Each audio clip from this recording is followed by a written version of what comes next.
ashamed on how you've turned your...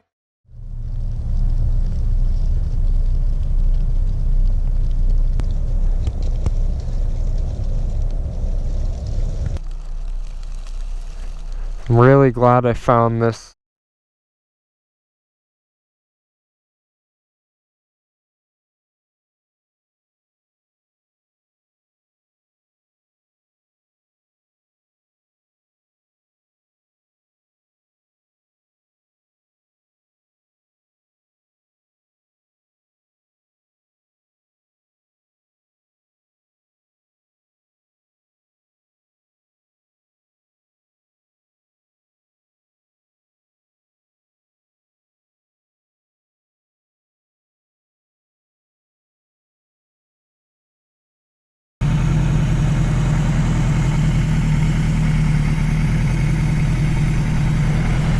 What's up, YouTube? How we doing today?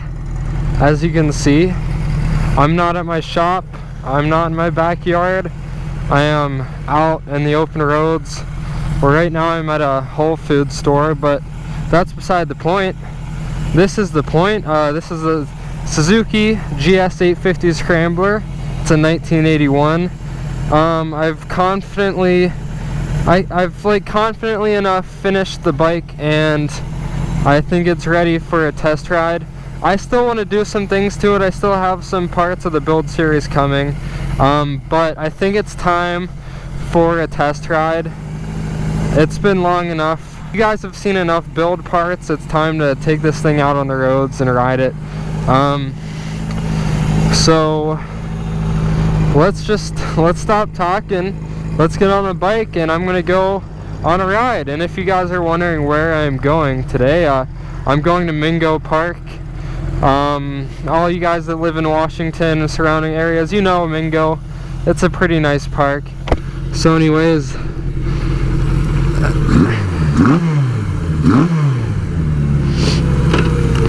so yeah, guys, this isn't the first time that I have ridden a bike. I've ridden it a few times now. Many of those times have been short rides because the bike kind of broke down. I had a lot of problems with fuel delivery, but I think I've sorted all those out. I've cleaned the carburetors probably 4 times now, and I think the bike's ready for a ride. So I'm going to take it out for a spin. I'm going to tell you guys everything that I like about it, everything that I don't like about it, and everything in between. So let's get on the roads, guys.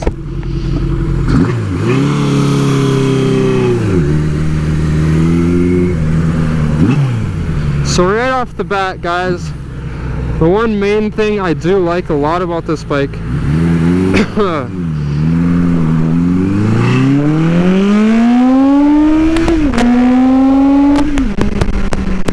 is that it's so damn fast. GTR, what's up? Woo! So a lot of people thought I was kind of crazy for trying to convert a shaft-driven 4-cylinder beast of a bike into a scrambler, which is supposed to be a lightweight, nimble vehicle, a nimble motorcycle. But what I've actually found out is that this bike makes an amazing scrambler. It is very heavy, but the heaviest thing on the bike is actually the motor, and that's where all the power comes from. So, and since all the weight is pretty centered in the bike, it makes it really nimble. See? Makes it very powerful. It's just a ton of fun to whip around turns, and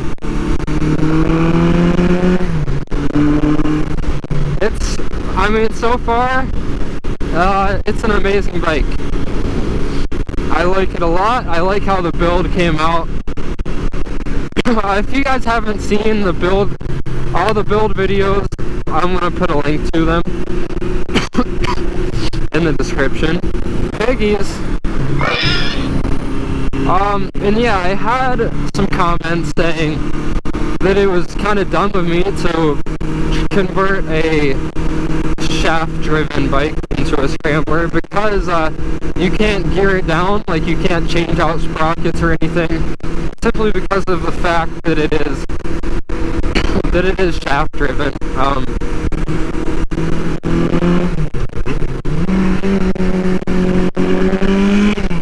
But I actually think that the gearing on this bike fits it. It has good low-end power, pretty good high-end power. I honestly wouldn't change it at all. And I know I'm on the road right now, and this is a scrambler, and you guys are probably saying, well, why don't you go off-road with it? It's supposed to go off-road. You're right, it is. I am going to get to that. I'm going to go off-road. I'm going to try out some trails. I'm going to see how this thing does. I can tell you one thing, it does really well on the road. So I can only imagine how it is off-road.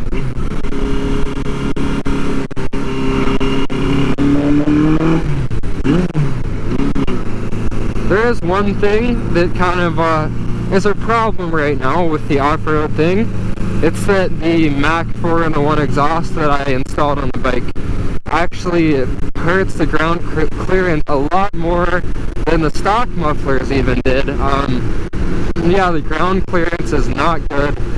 Probably only like 6 inches or so. And I've actually scrubbed the bottom of the exhaust pipes quite a few times now. But I do have a plan to give this bike a lot better ground clearance, because I'm gonna definitely need that when going off-road, going on trails and such. Until then, I'm just gonna kind of keep the off-road light. I am gonna go on trails, but I'm not gonna go over trees or rocks or anything like that. Also, you guys wanted me to let you know how I like the Shinko 804 and 805 big block tires, which are on the bike right now.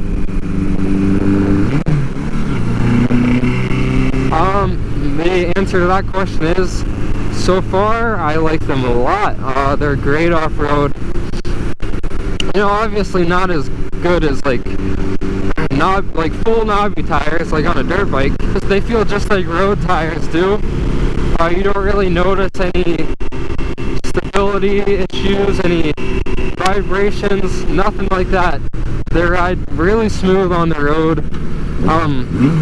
They're really good off-road too.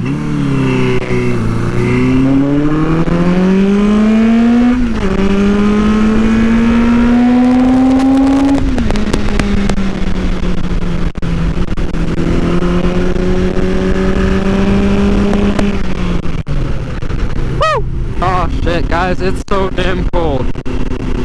My body is getting frozen.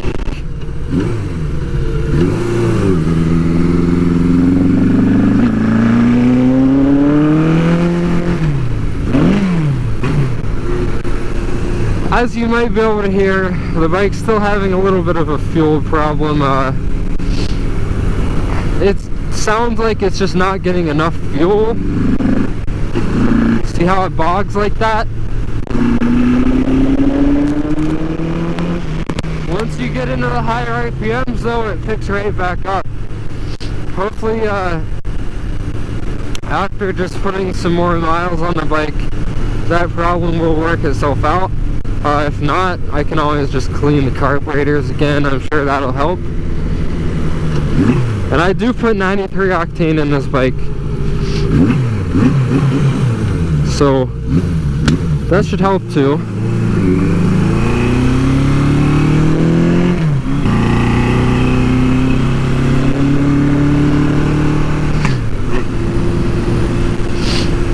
Oh, guys, I haven't been here in a hot minute. I've not been to Mingo in a real long time. Unfortunately, it's gotten pretty late in the season of motorcycle riding.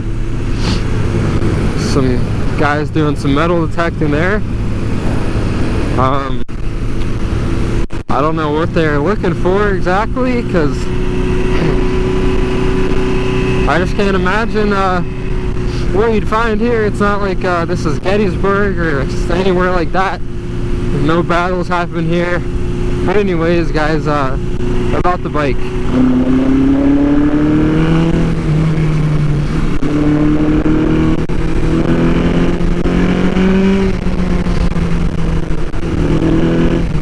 So yeah, it's still bogging a little bit. I'm gonna find a nice place to stop. Oh yeah, the bike whips around real nice though. Just lovely. Could do some off-roading up here. Actually, I don't know if I want to go up that hill. I'm gonna find an easier place to go up. You know what? I'm going this way. I think I have an idea.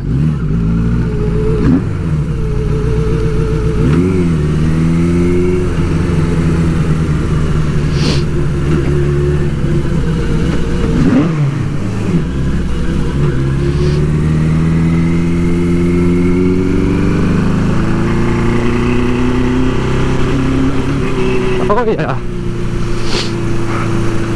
This is a lot better. This feels good. Yeah, technically you're not supposed to ride vehicles on this trail, but I think I'll be okay.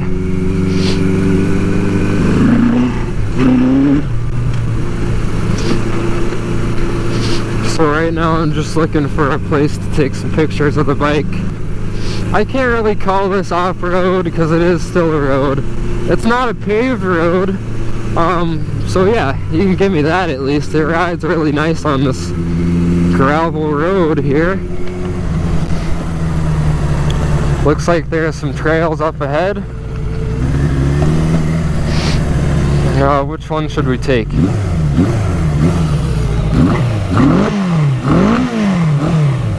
Huh.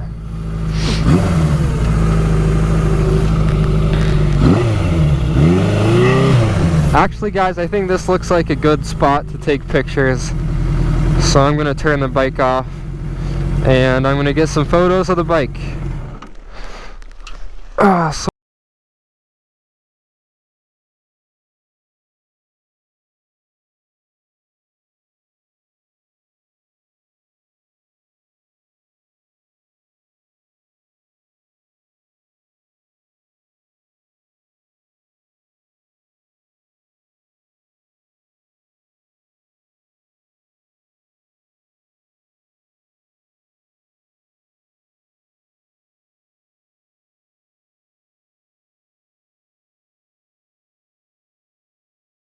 The video for you guys to look at and enjoy.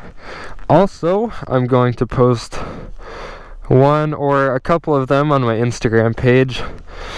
I'm also going to have a before and after of the bike on there too. You guys can follow me. It's at MasonMC15. I'll put a link in the description.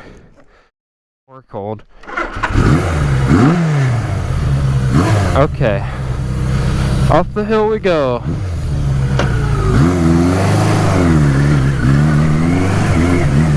I am sliding a little bit, but I'm getting up it. The main key here is momentum.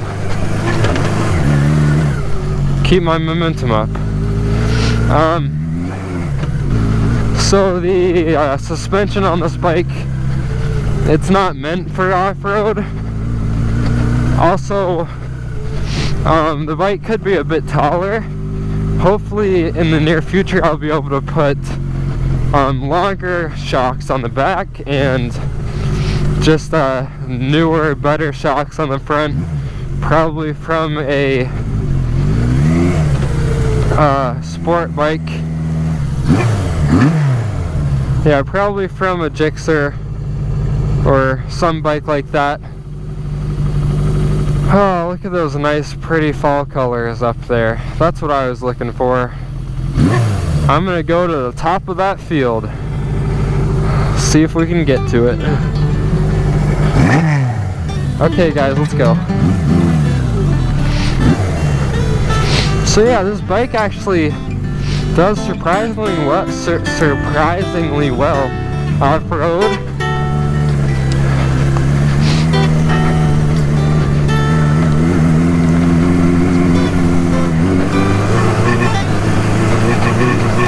I mean, I'm able to climb up these hills pretty easily. I'm up. That was easy. I actually have no idea where I am, so really hoping I don't get lost. It would be cool to go through some trails over on those pine trees. That would be neat. Also, I hope I don't run into anyone up here, because I'm technically not supposed to be here at all. There's a bench. You know what that means? There must be a way to get here from the park. Oh, look at that. That's a beautiful sight. I'm gonna take some more pictures up here because this is very